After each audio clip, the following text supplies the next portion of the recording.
Em seguida, nós teremos a apresentação do senhor Dong Wang, diretor adjunto do Instituto de Pesquisa de Incêndio da BYD, doutor pela Universidade de Ciências e Tecnologia da China, pós-doutorado em Segurança contra Incêndio de Baterias de Lítio, diretor de pesquisa em fuga térmica, combustão de baterias e tecnologia de proteção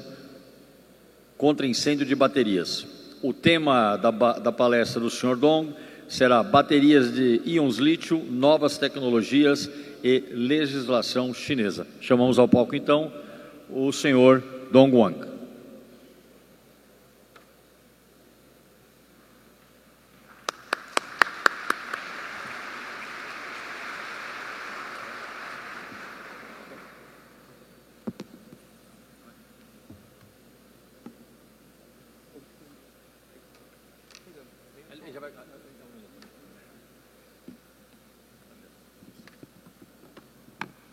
Nós estamos aí na apresentação dos nossos apoiadores, em seguida a gente já vai para a apresentação do Sr. Dong Wang.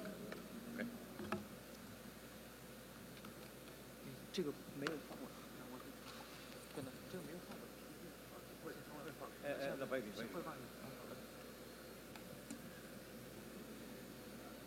尊敬的消防协会主席、电动协会主席，以及各级消防局的领导，还有消防领域的同事们，大家上午好。我是来自于比亚迪消防研究所的王董。新能源汽车的消防安全是一个非常重要的研究课题，它与公共安全息息相关。为了直面市场和消费者对新能源汽车消防安全的担忧，比亚迪专门成立了消防研究所，来研究新能源汽车的消防安全。在此非常感谢圣保罗消防局的邀请，非常荣幸能够在此次国际研讨会上分享我们的研究成果。我报告的题目是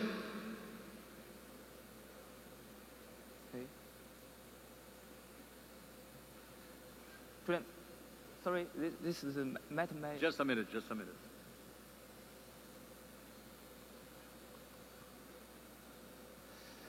我报告的题目是新能源汽车消防安全与应急管控方法。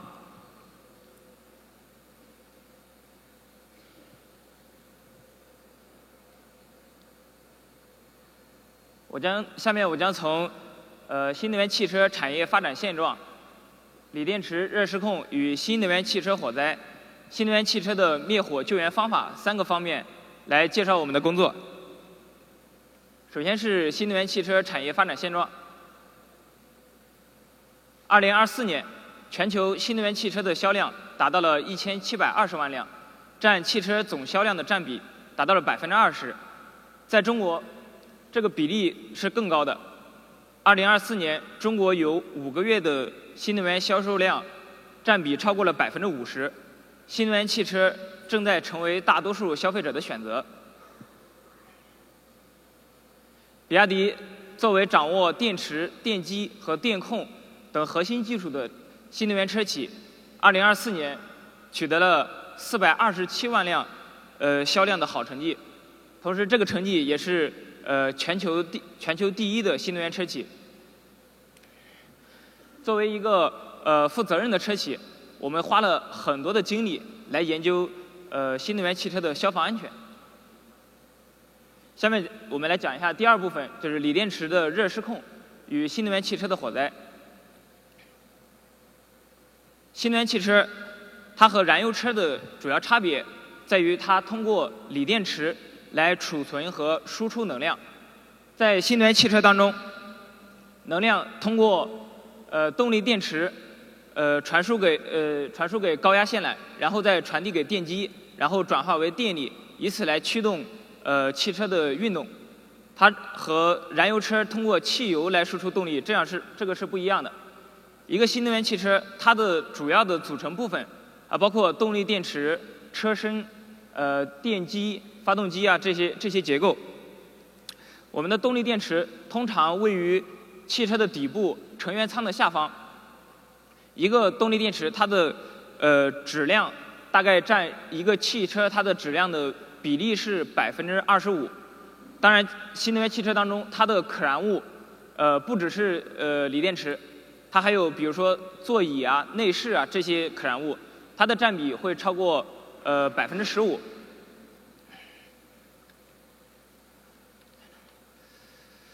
在中国，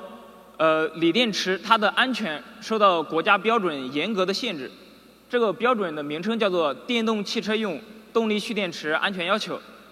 在这个标准当中，我们2020年的规定，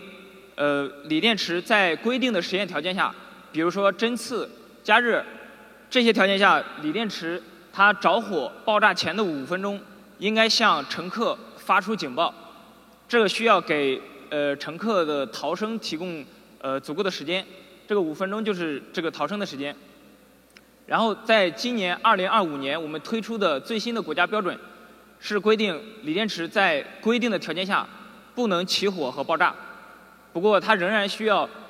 在电池状态异常的时候向乘客发出警报，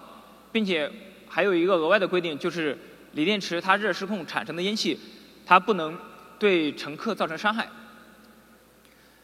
这也反映出随着我们技术的进步和发展，我们的锂电池的安全性能也在变得越来越好。如刚才所讲，得益于国家对锂电池安全的严格限制，新能源汽车它的火灾发生率是比较低的。在中国，2023年新能源汽车火灾发生率是0.96%，而燃油车它的火灾发生率是1/1.5%。新能源汽车它火灾发生的概率是低于燃油车的。在中国，2024年新能源汽车的保有量已经达到了3000多万辆。这个数据它的统计意义是很有代表性的。在世界上的其他国家，比如说挪威、瑞典和澳大利亚这些国家，这些国家的统计数据也同样表明，新能源汽车它的火灾发生率是低于燃油车的。这表明电池本身它虽然存在着一定的安全风险，但是呢，它发生的概率非常低。不过呢，由于新能源汽车它是作为一种新兴的工业产品，它的安全性能受到了大家更多的关注。我们引用中国科学院一位院士的话来讲，新能源汽车自然是新闻，而燃油车自然不是新闻。这就启发我们要理性的分析和研究新能源汽车它的消防安全。新能源汽车它的主要的消防风险来源于锂电池。下面我们可以花一些时间来了解一下锂电池它的工作原理。锂电池它通过锂离子在正负极之间的可逆移动进行电化学反应，从而储存和释放电能。电池它的主要的组成部分包括正极、负极、隔膜和电解液。电池的正极它主要是由铝箔和正极材料，比如说磷酸铁锂或者是三元锂这些材料组成。其中磷酸铁锂它的安全性是要高于三元锂的。然后负极主要是只要是铜箔上面附着着石墨。在一个正常工作的锂电池当中，就是隔膜是把正极和负极是分隔开的，这样是一个非常完整的工作体系。然而在一个锂电池当中呢，这隔膜它是比较脆弱的，它的材料通常是使用聚乙烯或者是聚丙烯。在机械性能方面，它非常柔软，很容易就被机械损伤造成破损。然后在耐高温性能方面，它的熔点大概是130摄氏度到160摄氏度，它很容易被高温破坏。一旦隔膜被破坏之后，正负极将会直接接触，造成短路，并且会不断的释放热量。这个形成的高温又可能融化邻近的隔膜材料，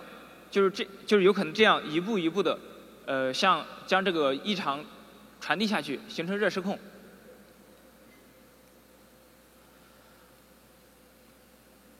我们把锂电池的热失控定义为锂电池内部的连锁放热反应导致的温度急剧上升，造成性能衰减或者安全风险的现象。热失控触发的原因有很多，主要分为3大类，分别是机械滥用、电滥用和热滥用。机械滥用是指这个新能源汽车它在发生交通事故的过程当中，比如说碰撞、挤压，或者是一些金属结构的一些针刺，在这种情况下，它会造成锂电池它的一个机械变形，从而引发热失控。电滥用是指内短路、过充电和过放电。热滥用是指锂电池接触到异常的高温，比如说新能源汽车它着火了，这个电池受到了火焰的烘烤，或者说电池它临近的一块电池发生了热失控，它会被高温加热。在这种情况下，是一种电滥用的热滥用的情形。在这些不利因素的影响下，锂电池可能会发生热失控。通常锂电池它热失控的特征就是它会产热和产气，在一些极端的条件下，锂电池的热失控也会导致燃烧。为了避免这种电池产品出现燃烧的情况，我们在电池包当中进行了很多的结构安全的设计。首先是在预警方面，预警的话，我们采用温度和电压的预警，就是当这个电池的温度和电压发生异常的时候 ，BMS 系统就会向成员发出警报。然后另外一个就是结构安全的设计，我们在电池包当中设计了泄压阀、排气通道，还有热管理系统。一旦这个电池它热失控、产热或者冒烟，在这种情况下，这些结构的安全的设计，它就会把热量快速的排出到电池包外，防止热量聚集形成起火的现象。除此之外，在电池包当中还会使用一些隔热材料和阻燃的线缆这些材料，它会防止2次的电气事故发生。下面我们来讲一下我们在锂电池热失控的研究方面做的一些工作。我们主要从产热、产气和燃烧3个方面来研究锂电池的热失控。首先我们介绍产气。我们研究锂电池热失控产气的方法是，把锂电池放在一个密闭的容器当中，通过加热或者针刺的方式来触发锂电池热失控，让它释放这个烟气。在这个密闭容器当中，随着这个烟气的产生，它的气压会逐渐的增加。我们通过测量这个气压的增加值，就可以知道一个锂电池它热失控产生的气体总量大概是100升。之后我们再使用 GC 设备，可以测量这个烟气的主要的成分。从这个右边的这张图片当中可以看到，就是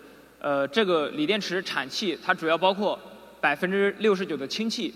，16%的二氧化碳，4%的一氧化碳。然后像甲烷、乙烷这些烷烃类的气体，它主要占比在10%左右。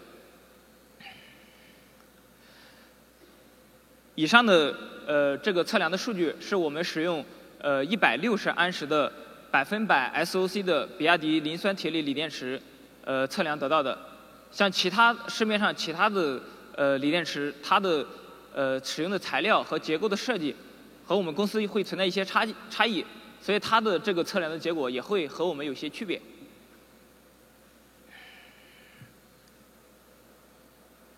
除了产气之外，我们还会研究锂电池在热失控过程当中它的一个产热的规律，这有助于让我们理解为什么锂电池它会燃烧或者起火。和前面的实验方法比较类似，我们也是通过加热的方式来触发锂电池热失控。左边的这张图片是指的是我们在加热这个锂电池过程当中，锂电池热失控它电池表面的一个温度变化的曲线。在这个温度曲线整体上来看，电池表面的温度先上升到一个峰值，然后再逐渐的下降。一个锂电池它热失控放热的总时间不超过2个小时。比较特殊的就是这个锂电池温度的一个温度快速上升的一个时间点。我们把这个时间点定义为锂电池热失控的起始时间。通常的判定标准就是锂电池表面的温度上升速度超过了1摄氏度每秒。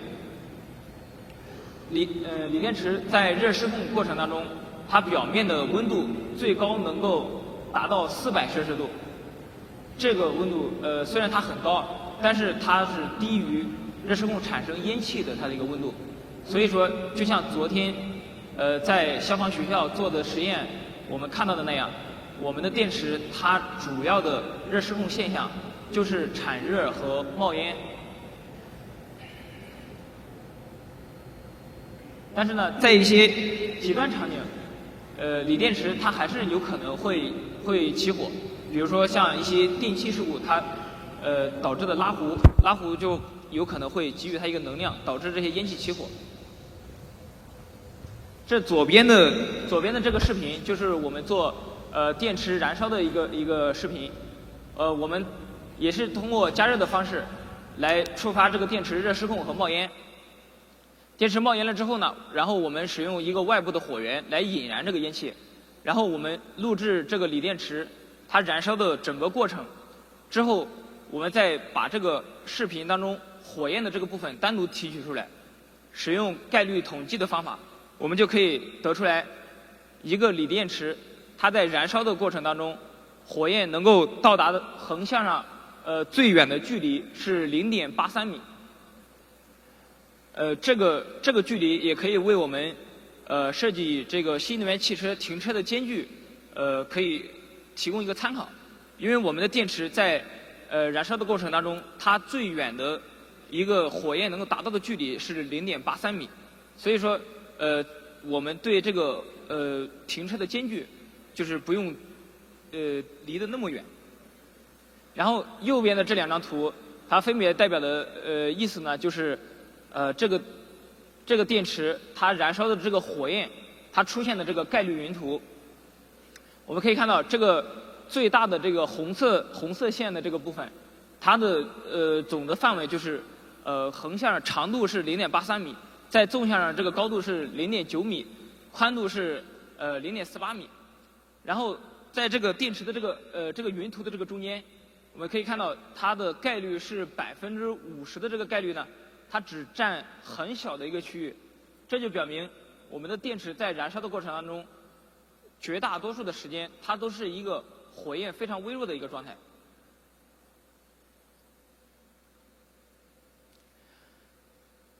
针对锂电池这个燃烧的过程，还可以做一些热释放速率方面的研究。我们通过测量锂电池燃烧的过程当中，它消耗氧气的质量，可以得到锂电池它燃烧的热释放速率。这个图片展示的就是这个锂电池对于相同的锂电池，它燃烧的热释放速率随着它的荷电状态 SOC 的这样的一个变化关系，可以看到锂电池它燃烧的热释放速率峰值和总放热量，它和它的 SOC 的它随着 SOC 的增加而增加。就是 SOC 它代表的就是这个电池的电量的意思。比如说我们平时讲我们把汽车的电量充满了，这个意思就是它的 SOC 达到了100%。然后我们这个热释放速率的这个规律呢，它可以用来指导我们消防安全的一个管理。在中国很多场所它都会管控锂电池的 SOC。比如说我们在航空和铁路运输锂电池的过程当中，就要求 SOC 不能超过30%。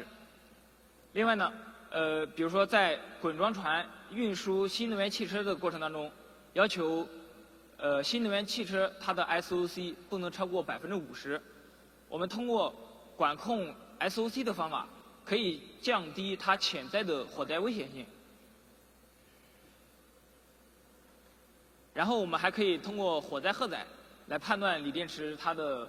火灾危险性。火灾荷载它指的是每平方米的可燃物，它在燃烧的时候释放热量的速度。火灾荷载越大，代表这个可燃物在燃烧的过程当中释放热量的速度就越快，也就代表它的危险性就越高。从这个图里面我们可以看到，燃油车使用的汽油，它的火灾荷载是2.16兆瓦每平方米，而我们比亚迪的这个刀片电池，它的数据是0.99兆瓦每平方米，它只是这个汽油的一半。然后对于我们汽车上面使用的这个电池包，就是汽车底部的这个电池包，由于我们刚才讲到它存在很多结构安全的设计，它的火灾荷载是更低的，它只有0.19，仅仅是汽油的1/10都不到，甚至还低于我们常见的这些 PVC、塑料这些材料。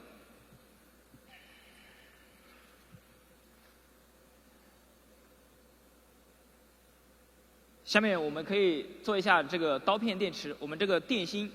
和我们汽车使用材料它的一个燃烧规律的一个对比。在汽车当中，我们汽车使用的很多材料，它都要进行 UL94这样一个标准的阻燃标准的测试。其中 V0 代表的是最高的阻燃等级，它的阻燃性能是最好。V1 的阻燃等级小于 V0，V2 的阻燃等级小于V1，然后 HB 这个阻燃等级它是最差的一个阻燃等级。然后呢，我们从这个数据图当中我们可以看到，V0 阻燃等级的 ABS 和 PC 材料，它们的燃烧的峰值热释放速率分别是43.6千瓦和124千瓦，而我们刀片电池这个单体电池，它燃烧的热释放速率是85.5千瓦。这就表明，对比于汽车当中使用的这些材料，我们电池的它的火灾危险性是和 V0 级阻燃材料是相当的，它远远低于这个汽车当中使用的 V2 和 HB 等级的这些材料。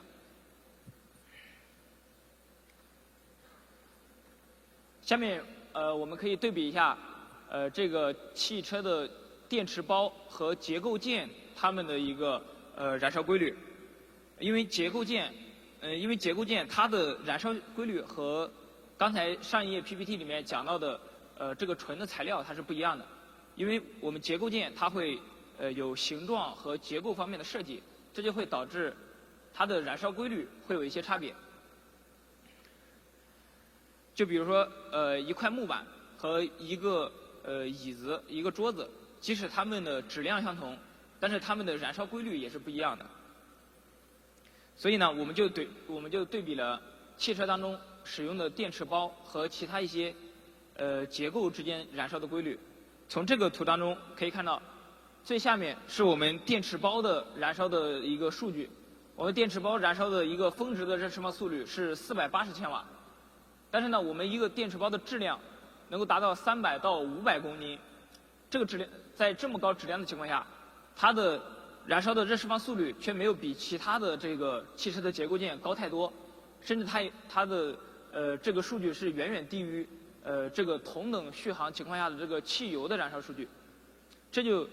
表明我们的电池包它在消防安全方面它是值得我们信赖的。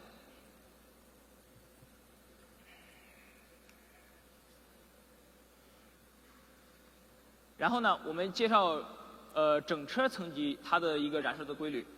这张图片呢是一个权威机构他们测量的燃油车整车的热释放速率，其中一个燃油车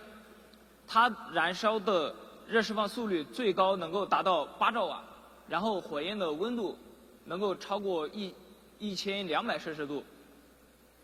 然后这个热释放速率呢，这个8兆瓦的热释放速率，它是汽车在一个比较开放，就是没有干扰的情况下燃烧测出来的这个数据。其中呢，在一些场景当中，比如说我们使用了这个水培林如果有水偏离情况下，它的峰值热释放速率就会受到限制，包括它燃烧产生的烟气温度都会得到降低。所以呢，在中国的话，我们的汽车库国家标准里面就规定了，就是如果这个汽车库里面有水偏离的情况下，防排烟的设计就可以把这个汽车的燃烧的热释放速率可以考虑的降低一些。所以呢，就是不管对于燃油车还是对于新能源汽车，我们都是推荐能够在新建建筑当中能够加装这个水偏离的设施，来提升这个消防安全的性能。然后下面就是介绍大家比较关心的这个新能源汽车它燃烧的一个热释放速率。这个是我们引用的数据，是来自于中国四川消防研究所他们统计的数据。这个实验数据里面，电池的电量都是超过80%的，这代表着这个汽车处在一个比较危险的状态，因为电池的电量刚才我们讲到，电池的它的这个电量 SOC 越高，它的火灾危险性就越大。当它在这个火灾危险性比较大的情况下，可以看到它燃烧的热释放速率，它同样是没有超过8兆瓦的。所以说，新能源汽车它起火以后，它的火灾风险是和燃油车并没有任何明显的区别的。那么在新能源汽车使用的一些场景当中，我们就不用把新能源汽车考虑的非常特殊。我们以停车场为例啊，就是假如说有2辆车并排停放，其中1辆车起火的情况下，临近的车辆最容易被引燃的部分就是它车窗的胶条，或者说是一些橡胶的结构，它的引燃热流呢大概是11千瓦每平方米。然后我们这个 PPT 里面，这左边的这张图片代表的是对于燃油车来说，跟它这个起火的车辆不同的距离的情况下，然后它的一个辐射热流的这样一个数据。从这个图片当中我们可以看到，对于燃油车来说，距离一个起火的燃油车2米以内，它的辐射热流都会超过10千瓦每平方米。也就是说，即使一个燃油车起火了，在它2米以内的车辆都是有可能被引燃的。然后从传热学的本质上来讲，辐射热流它是随着物体燃烧的热释放速率跟它是成正比，然后跟间距的这个距离的平方是成反比的。也就是说，在相同的热释放速率的情况下和相同的间距，我们在这种情况下，它的火灾蔓延的风险是相同的。所以呢，就像我们刚才所讲到的，燃油车和新能源车，它的热释放速率是相同的。所以呢，在相同的停放方式下，它们的火灾蔓延风险也是相同的。所以就在中国，我们的新能源车和燃油车，它的车位的划分都是相同的，也是考虑了这样的一个火灾的一个逻辑的。下面呢，我们就对我们刚才所讲到的锂电池热失控和新能源汽车火灾它的一个规律，我们可以做一个总结。首先呢，就是我们的新能源汽车，它的火灾发生率是低于燃油车的。然后呢，就算是新能源汽车起火了，锂电池的火灾危险性它也是低于其他汽车的结构件的。在一个汽车燃烧的过程当中，电池包它燃烧的热释放速率大概是480千瓦，而一辆汽车燃烧的热释放速率大概能达到6000千瓦。也就是说，一个电池包它燃烧的热释放速率只占整车燃烧的大概8%左右，而我们一个电池包的质量能够达到整车的25%。也就是说，我们的电池包以25%的质量，但是在燃烧过程当中只贡献了8%的热释放速率。这就说明，一个新能源汽车它在燃烧的过程当中，热释放速率的主要来源并不是锂电池，而是汽车的其他结构件。然后第3点就是由于新能源汽车它和燃油车啊，它的燃烧的热释放速率没有明显的区别，所以呢，在相同的排列方式下，燃油车和新能源汽车它的火蔓延的风险是相同的。以上就是我们针对新能源汽车消防安全的主要的研究成果。下面我们来介绍一下我们在新能源汽车它的一个火灾扑救方法的一个经验。首先呢，就是我们将新能源汽车它的火灾发展过程分为4个部分。第一个是温度异常阶段，第2个是电池冒烟阶段，第3个是电池起火阶段，第4个是全面燃烧阶段。在温度异常阶段，它在这个情况下，只是电池的温度在不正常的一个上升。它这个时候我们在表面上来看，这个汽车它和正常的汽车没有任何的区别。但是呢，在这个阶段，它电池的内部的温度能够达到300多摄氏度，它还是一个非常高温的一个状态。然后之后呢，温度逐渐上升了之后，由于电池它本身是具有泄压阀这种安全结构的，然后呢，这个时候由热产生的烟气就会从泄压阀释放出来，也就是我们从这个车的周围可以看到白色的烟气。咱们昨天在消防学校做的实验也能够看到这个白色的烟气。这个白色的烟气它主要是电解液的蒸汽，它具有很强的火灾危险性。就是咱们消防员在现场进行消防救援的过程当中，就是尽量不要站在这个白色的烟雾范围内，因为它是具有火灾风险的。然后之后经过一段时间的发展，比如说电池它的产热导致汽车当中的一些电气结构发生一些短路的情况，就会产生拉弧，拉弧会引燃这个白色的烟气，就会导致火焰在电池包的底部产生，然后呢，逐渐的这个火焰会引燃整个的汽车，然后发展成为一个全面燃烧的阶段。下面我们介绍一下这个新能源汽车它的一个火灾的一个预警的方法。最常见的情况下，最常见的工具就是我们在建筑当中经常使用的感温感烟火灾探测器。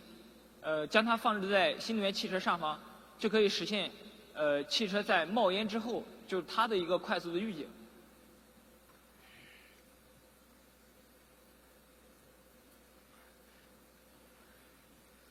下面我们来介绍我们研究的一种速度比较快的一种新能源汽车火灾它的一种预警的方式。我们使用红外热成像的方式，我们可以实现新能源汽车在温度异常的阶段就可以报警这样的一个功能。然后右边这4张图就是我们做的一个实验过程当中的一个图像，可以看到在这个是一个正常的一个场景下，这个车辆的温度没有发生异常，这个红外热成像它是可以监测到它的温度。然后呢，随着这个电池的温度出现异常之后，就可以在这个图片里面可以看到它会产生一个非常明显的热源，这个时候就可以对它的这个电池的状态来进行一个预警。然后呢，随着这个温度的逐渐升高，它会和周围的这个颜色的差异会越来越明显。所以通过这种红外热成像，我们就可以非常提前的预警。这样的话就可以为我们的消防救援提供很多的宝贵的时间。然后下面我们就介绍一下，就是一个锂电池，就是它的一个基本的一个燃烧的过程，就是这个电池包它一个基本的燃烧过程，以及它为什么会复燃。这是因为在一个电池包系统里面，它本身就具备了燃烧的3要素，包括可燃物、助燃物和引火源。在一个电池当中，引火源主要就是电池热失控产生的高温，或者说是就是电弧。然后可燃物主要就是电池它的本身了。下面我们来看一个我们做的电池包燃烧的一个实验。这个是我们通过内短路的方式来触发一个电池热失控冒烟。可以看到，在这个阶段，它还主要就是释放这个白色的烟气。再等会儿，在产生一个电弧的情况下，这个时候它就会快速的起火，然后火焰会浮现在它的这个四周。然后在报告的前面咱们讲过，锂电池它在热失控的时候，一旦它热失控开始，就是除非这整个电池包内所有的这个电池的能量全部释放完毕，它的这个反应才会终止。所以说，在这个阶段，即使我们把这个火焰就是用水或者说用其他的任何的灭火剂，把这个明火给扑灭掉了，它也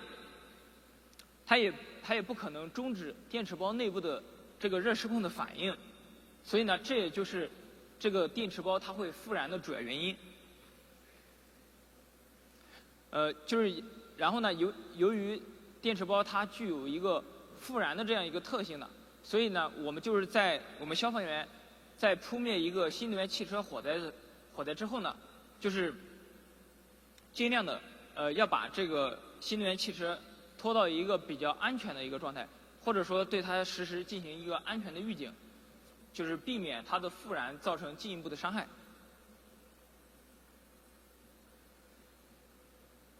然后，新能源汽车除了刚才我们讲到它的这个复燃的这样的一个灭火难点之外，还有一个问题就是，因为我们的电池包呢，它主要就是位于这个车的底部，所以呢，它一旦起火的情况下，比如说像这个灭火的场景，就是消防员很难把水直接喷到这个汽车的底部，所以就能看到这个火焰是一直从这个底部的冒出来。然后呢，消防员也只能从这个旁边，也只能往它的车的表面来喷水，它没有办法把水直接喷到这个底部的电池包上面。这样的话，它就一直无法对这个电池包进行降温，所以呢，这个燃烧它就会一直持续下去，灭火的时间就会长达数个小时，时间非常长。然后呢，为了能够对这个底部的这个电池进行降温，所以呢，我们在中国有一些消防员啊，他们就会在这个危险的情况下，就用手把这个汽车抬起来，然后呢，让旁边的队友，然后把水喷到这个底部的这个电池包这个上面，然后以此来对这个电池包的温度，电池包进行降温。但是呢，这种方法它比较危险，我们是不推荐使用这种方法的，因为呢，这种方法它很容易，就比如说这个消防员他突然的，比如说这个车辆它突然起火，它就很容易伤害到消防员。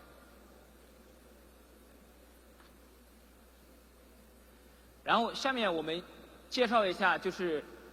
使用灭火毯来灭火的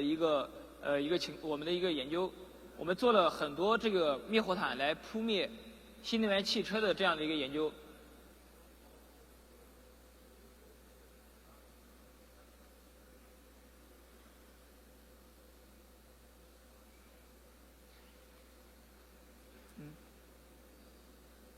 sorry， 这个右边啊，我们先放一下右边的，这是灭火毯的一个问题，就是我们使用灭火毯覆盖了这个新能源汽车之后呢，就是它确实是可以很快的就把这个新能源汽车的明火给扑灭掉。但是我们刚才讲到，因为锂电池它自身的反应是不可能通过窒息的方式来终止的，所以呢，在这个灭火毯里面，它就会持续的进行反应。这样的话，它就会导致这个灭火毯发生爆炸。所以呢，这是比较危险的一种场景。也可以看到，这旁边是我们使用一个金属的铁架搭的一个架子，这个爆炸的威力还是比较大的。所以如果说使用灭火毯的情况下，咱们的消防员最好不要靠近这个车辆，因为它很容易对爆炸对消防员造成伤害。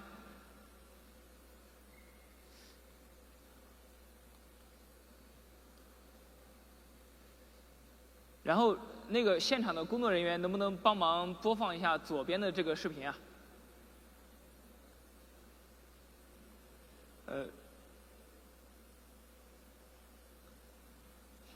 然后我们灭火毯啊，它在使用的过程当中，它还会有第二个的问题，就是这个灭火毯，大家看到这个是我们消防员来覆盖这个灭火毯的一个过程，就是针对一些这个车辆它比较高的一个情况，就是消防员想用手把这个灭火毯举上去，这是非常困难的。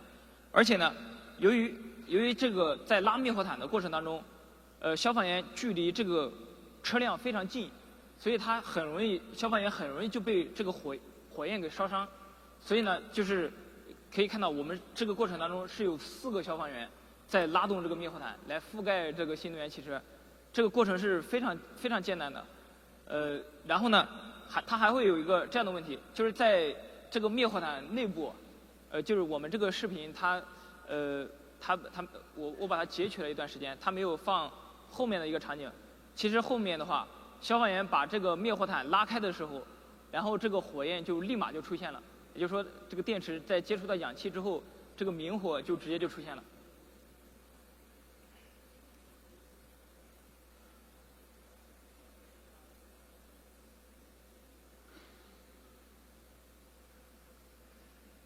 然后之后呢，我们也有消防员在探索一些围堰的这种灭火的方法。这种是一个做的一个水的围堰，消防员用防水板在一个新能源车的周围来围成一个围堰。在这个围堰呢，因为它有比较好的一个密封性，所以呢，消防员就可以把水喷射到这个围堰当中。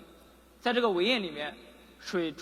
的高度它逐渐上升的时候，它就会没过汽车底部的这个电池包，这样就能形成一个降温和窒息的一个效果，就可以防止它进行复燃。但是呢，在这种情况下，因为防水板它很难布置，就是如果说我们布置的不好，密封性不好的话，这个水很容易就从这个防水板中间就流出来了，它达不到理想的这样的一个密封的效果。所以呢，我们后续我们又开发了一种新型的这个泡沫灭火的这样的泡沫围堰这样的一个方式。我们首先来看一下左边的这个视频，这个就是我们首先在这个电池温度异常或者冒烟的这样一个阶段，我们在车辆周围布置这样的一个防火的围堰。这样的我们使用泡沫的话，这个围堰就可以设计的相对比较简单。这个情况我们只是用一些防火布搭在这个车的周围。可以看到，我们这样的话，我们就可以提前做好一个灭火的准备。就是如果说我们不想让这个车起明火，我们就可以在它冒烟的阶段，往这个围堰内部来喷射灭火剂，防止它起火。然后呢，如果说这个围堰内汽车起火了，我们想把它火焰给灭掉，我们的这个围堰也可以把这个泡沫灭火剂给固定在这个围堰内部。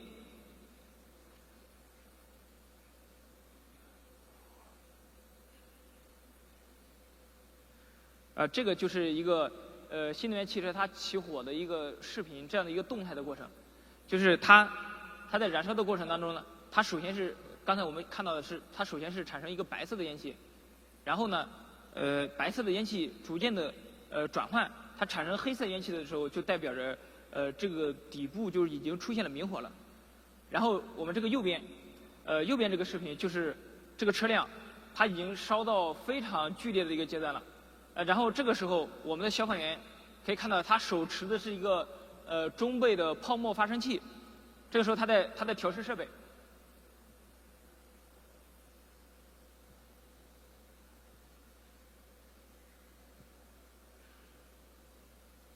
可以看到，这个时候就是喷射的就是一个中倍的泡沫。这个泡沫灭火剂它的发泡倍数大概是60倍左右。然后呢，通过这样的一个中倍泡沫来灭火，可以有很多好处。一方面呢，就是泡沫灭火剂它可以灭火的速度比较快；另外一方面，我们也可以减少这个灭火剂的使用量。像刚才我前面的那位领导他讲到，灭一辆新能源汽车的这个火灾，它的用水量可以达到30立方米，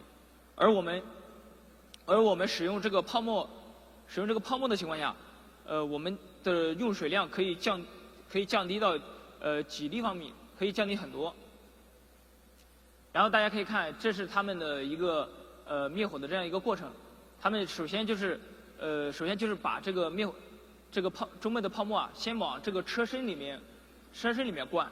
先灌到里面，先把这个内饰的这个明火给灭掉。在这个过程当中呢，就是灭内饰明火的这个泡沫，它就会流到这个围液内，在围液内，它这个时候你可以看到，它在底部这个注入这个泡沫，它就会对底部的电池包进行一个窒息。这样的话，它就可以同时灭上面的内饰火和底下的这个电池的火。可以看到，它这个灭火的速度非常快，因为我们刚才可以看到，一开始灭火的时候，它是一个燃烧非常完全的状态，只需要2-3分钟的时间，一个消防员我们2个消防员同时动作，就可以把这样的一个汽车的火灾给完全扑灭掉。可以看到，其实这个时候，这个汽车的明火已经完全被扑灭掉了。这个时候，消防员他们在做的工作呢，就是持续的注入这个泡沫，然后一直持续到这个泡沫填满汽车和围液之间的这个缝隙，然后只要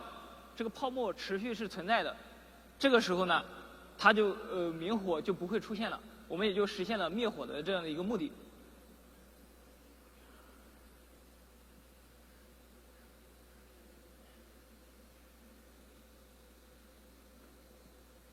好的，可以看到，就在这么短的时间内，消防员的灭火作业就已经结束了，它就已经完全的灭掉了这个新能源汽车的火灾。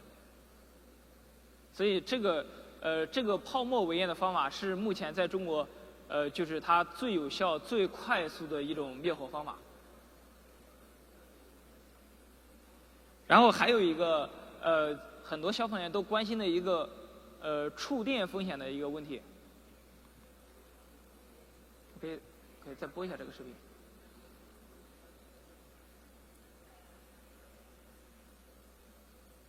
还有一个就是大家关心的触电风险的问题，因为大家都知道新能源汽车啊，它这个电池包它的电压是比较高的，通常可以达到几百伏。很多消防员呢，在中国就很多消防员就来咨询我们，就是在灭火的过程当中会不会有触电的风险？然后呢，我们也做过很多的测试。其实通过这个视频也可以看到啊，就是这个消防员他就站在这个汽车的旁边。刚才也有视频也看到，就是消防员他也用手接触了这个车辆，其实他是没有触电这个风险的。我们在这个电池实验的过程当中，我们之前也做过测试，我们测量过这个车身和地面。电池包和地面，然后电池包和地面的积水，这些区域之间的它们的电压和电流，它是没有触电风险的。不过这也是我们是使用比亚迪的这个电池和汽车来做的实验。我们在处置的过程当中，就是尽量的不要接触这个前舱盖里面那个橙色的高压电线，这样的话就可以很有效的避免触电的风险。好的，我的报告的主要内容就是这些了，非常感谢大家的聆听，希望这些报告的内容能够对你们的工作起到帮助，谢谢大家。